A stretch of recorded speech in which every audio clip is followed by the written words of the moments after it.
च्या वतीनं बच्चू कडूंच्या नेतृत्वात कर्जमुक्तीसाठी काढण्यात आलेला महाएल्गार मोर्चा मंगळवारी दुपारी नागपुरात पोहोचणार आहे। या मोर्चाच्या पार्श्वभूमीवर नागपूरच्या जामठा परिसरात आजपासूनच 200हून अधिक पोलिसांचा बंदोबस्त आंदोलनस्थळी तैनात करण्यात आला।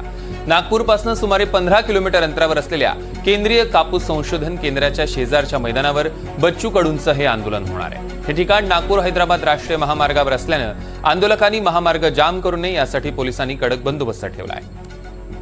या संपूर्ण तयारीचा आढावा घेतला आमचे प्रतिनिधी प्रवीण मुधोळकर यांनी।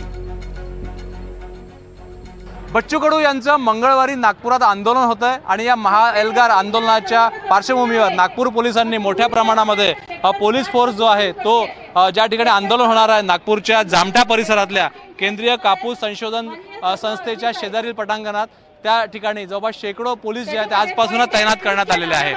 हे जे आंदोलन आहे हे आंदोलन एक दिवसाची परवानगी पोलिसांनी दिलेली आहे, पण हे आंदोलन बेमुदत राहील असं बच्चू कडूंचं म्हणणं आहे। त्यामुळे कुठल्याही पद्धतीने परिस्थिती चिघळू नये यासाठी पोलिसांनी आतापासूनच पोलीस बंदोबस्त जो आहे तो लावला आहे।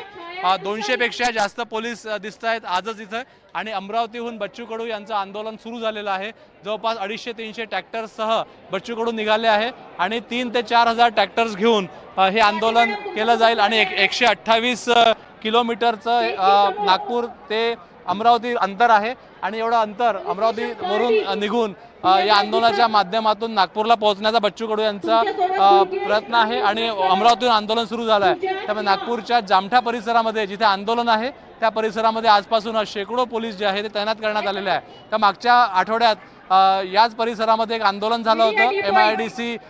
MIDC मध्ये काही लोकांचे पगार झाले नव्हते, त्या लोकांनी आंदोलन केलं होतं। 10 किलोमीटर रांगा लागल्या होत्या। त्यामुळे आता या आंदोलनाच्या पार्श्वभूमीवर बच्चू कडूंच्या आता शेकडो पोलीस जे आहेत ते तैनात करण्यात आलेले आहेत।